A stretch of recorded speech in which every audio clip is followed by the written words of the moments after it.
हमारे भारतवर्ष की मिट्टी में आत्मा, परलोक और पुनर्जन्म की मान्यताएं हजारों वर्षों से जीवित है। ऋषियों मुनियों ने इस विषय पर व्यापक चिंतन किया है। न जायते म्रियते वा कदाचित, आत्मा न जन्म लेती है न मरती है, यह केवल शरीर बदलती है।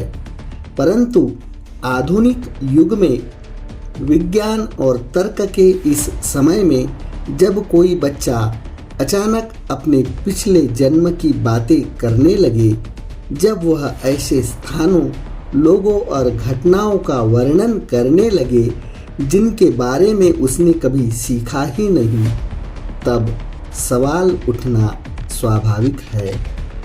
आज की यह कथा एक ऐसी घटना पर आधारित है, एक ऐसी घटना जिसने न केवल एक परिवार बल्कि पूरे समाज के विश्वास और तर्क को हिला कर रख दिया।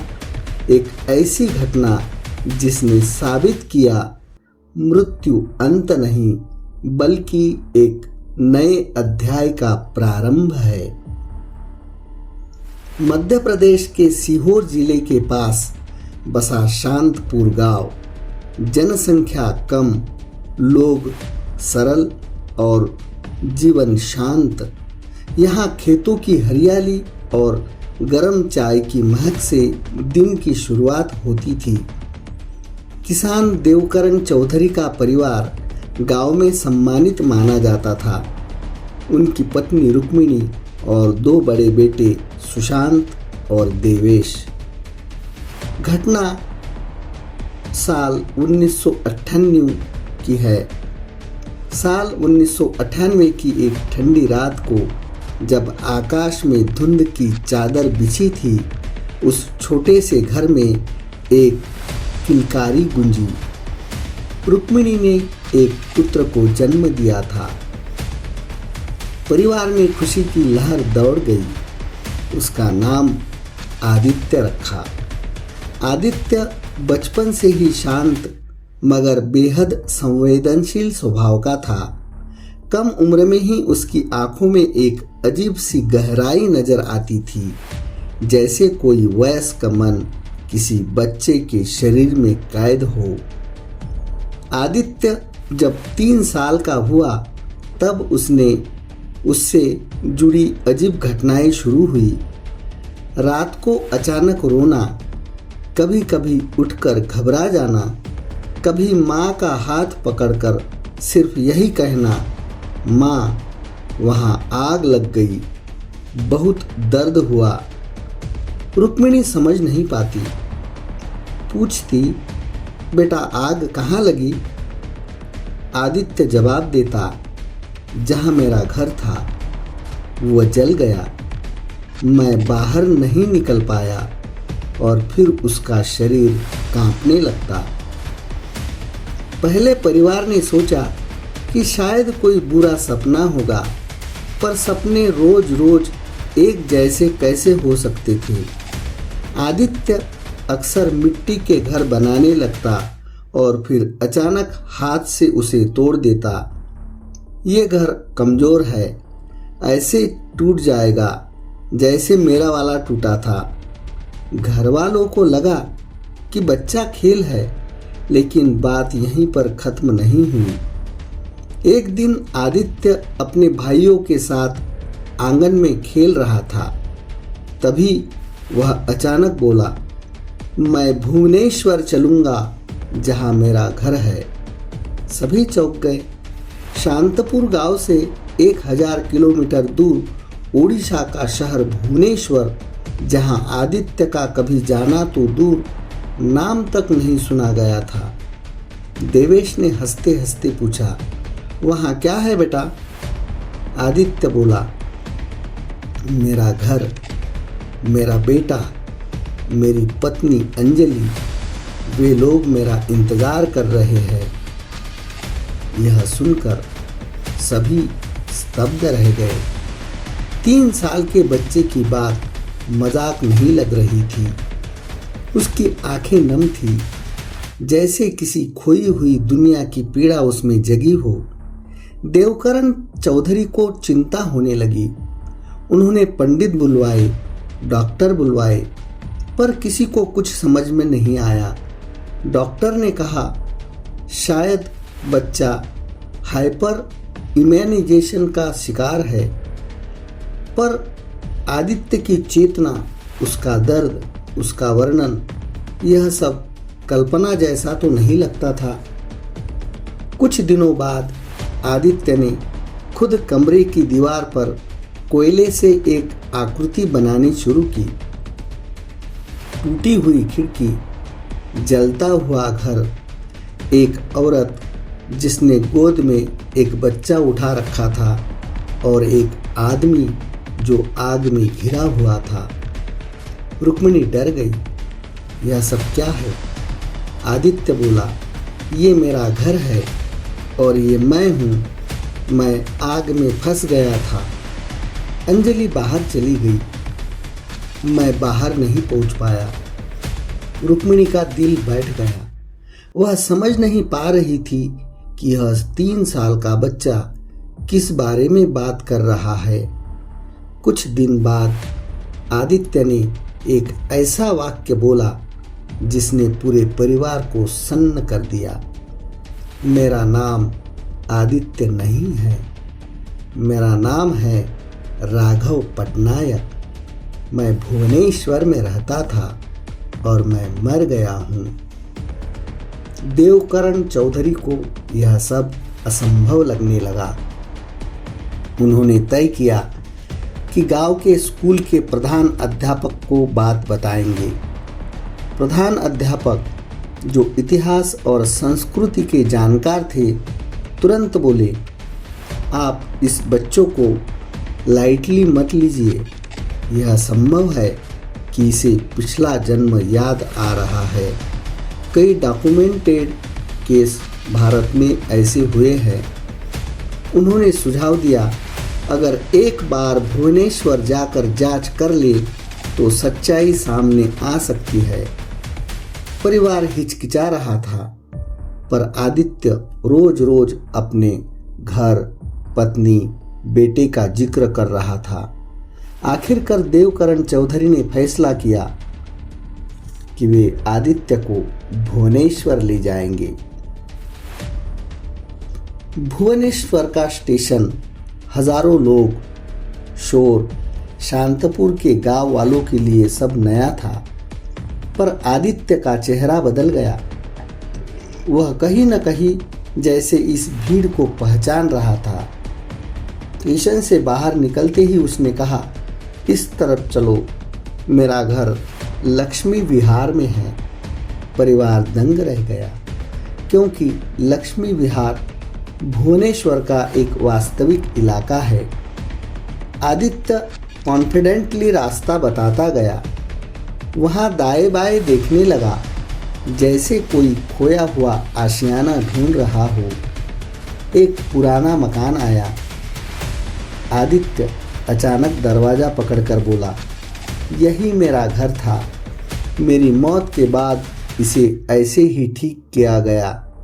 पहले यहाँ काली दीवार थी, यहीं आग लगी थी। परिवार के पैरों तले जमीन खिसक गई।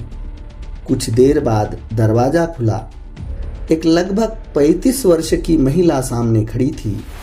उसकी आंखें थकी हुई, चेहरे पर अकेलेपन की छाया। आदित्य ने उसे देखकर बोला, अंजलि। अंजलि डर गई। आप कौन? देवकरण ने बात समझाई। अंजलि की आंखों से आंसू बहने लगे। उसने कहा, मेरे पति का नाम राघव पटनायक था। 5 साल पहले एक भीषण आग में उनकी मृत्यु हो गई थी और मेरा बेटा उस वक्त 1.5 साल का था। मैं उसे लेकर बाहर निकल आई थी, पर राघव वापस नहीं आ पाए। वह कांप रही थी। फिर उसने आदित्य की ओर देखा और यह बच्चा मेरा नाम कैसा जानता है पूछा।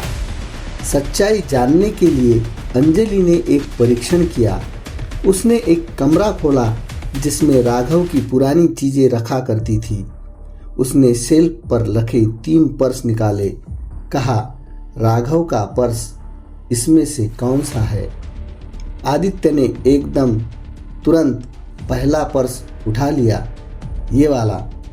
इसके अंदर मेरे ऑफिस का आइडेंटिटी कार्ड था। मैं इसे हमेशा यहाँ रखता था। अंजलि काँप गई। पर्स वहीं था और बात बिल्कुल सही थी। फिर उसने पूछा, मेरे बेटे का नाम क्या था? आदित्य बिना सोचे बोला, आरव, और नाम मैंने ही रखा था। अंजलि फूट फूट कर रो पड़ी। अंजलि ने बताना शुरू किया, राघव एक इलेक्ट्रॉनिक्स इंजीनियर थे।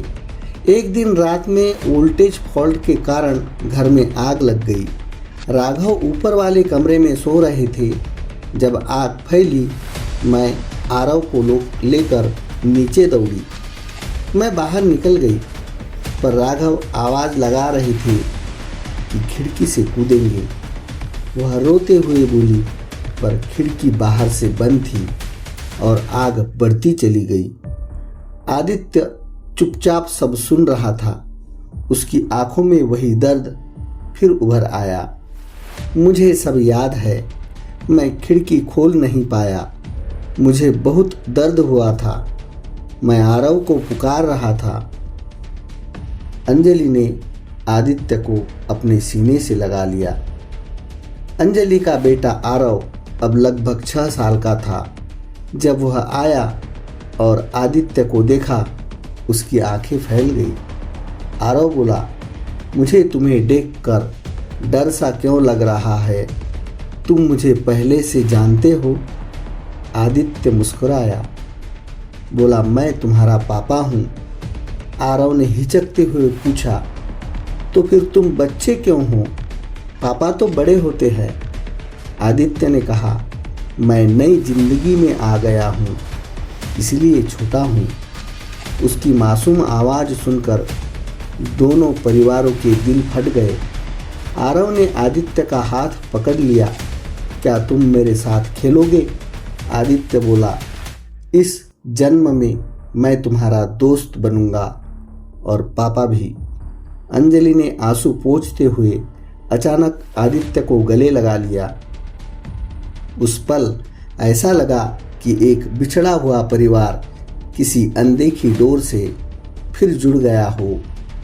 कुछ दिनों बाद यह घटना फैल गई।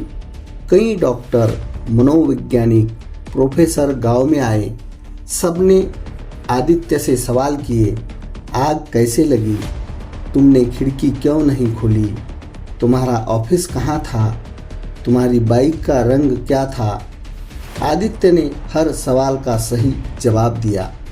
उसने ऑफिस का पता, अपने सहकर्मियों के नाम, अपनी पसंदीदा चाय की दुकान, सब कुछ बताया। जब जांच की गई, सारे तथ्य सही निकले। यह केस भारत के सबसे रहस्यमयी पूर्व जन्म मामले में शामिल किया गया। विज्ञान ने कहा, ऐसा संयोग संभव नहीं। यह बर्न मेमोरी नहीं हो सकती। आध्यात्मिक जगत ने कहा, यह आत्मा की निरंतरता का प्रमाण है। अब सबसे बड़ा प्रश्न यह था, क्या आदित्य को अंजलि अपने बेटे की तरह रखे, या क्या वह अपने असली माता पिता के साथ रहे? काफ़ी सोच विचार के बाद दोनों परिवारों ने निर्णय लिया, आदित्य देवकरण और रुक्मिणी के साथ ही रहेगा, पर अंजलि और आरव से मिलने की आज़ादी हमेशा रहेगी। अंजलि ने कहा, मुझे अब कोई दुख नहीं। ईश्वर ने मुझे राघव की आत्मा से दोबारा मिलने का अवसर दिया। बस इतना ही मेरे लिए बहुत है। समय बीतने लगा। आदित्य धीरे धीरे पिछले जन्म की यादें भूलने लगा, पर अंजलि और आरव से उसका संबंध हमेशा कायम रहा। जब भी वह उनसे मिलता, सबके दिल में एक अनोखी शांति, एक दिव्य अनुभूति उतर जाती। देवकरण कहते, हमने भगवान को कभी इतने करीब से महसूस नहीं किया। और अंजलि कहती, राघव भले ही अभी मेरे पति नहीं, पर वह अब मेरे बेटे के रूप में फिर से आया है। ईश्वर के इस खेल का रहस्य शायद हम कभी न समझ पाए। यह घटना सिर्फ एक कहानी नहीं, एक सशक्त संकेत है। हमारी आत्मा अनंत है, मृत्यु केवल शरीर बदलने का नाम है और प्रेम हर जन्म में अपना रास्ता ढूंढ लेता है। हम चाहे जितना भी विज्ञान से तर्क कर ले, इंसानी आत्मा की यात्रा, उसके रहस्य शब्दों में समझ पाना असंभव है। पर सच यही है, जहाँ प्यार, कर्तव्य और अपूर्ण कहानियाँ होती है, वहाँ आत्मा दोबारा लौट आती है। आदित्य आज बड़ा होकर एक अध्यापक बन चुका है। उसे पिछले जन्म की कुछ झलकियाँ अभी भी याद है, पर अब वह उन्हें डर या दर्द नहीं समझता। वह कहता है, शायद भगवान ने मुझे 2 जीवन दिए ताकि मैं समझ सकूं, मनुष्य केवल शरीर नहीं है, वह आत्मा है और आत्मा हमेशा जीवित रहती है।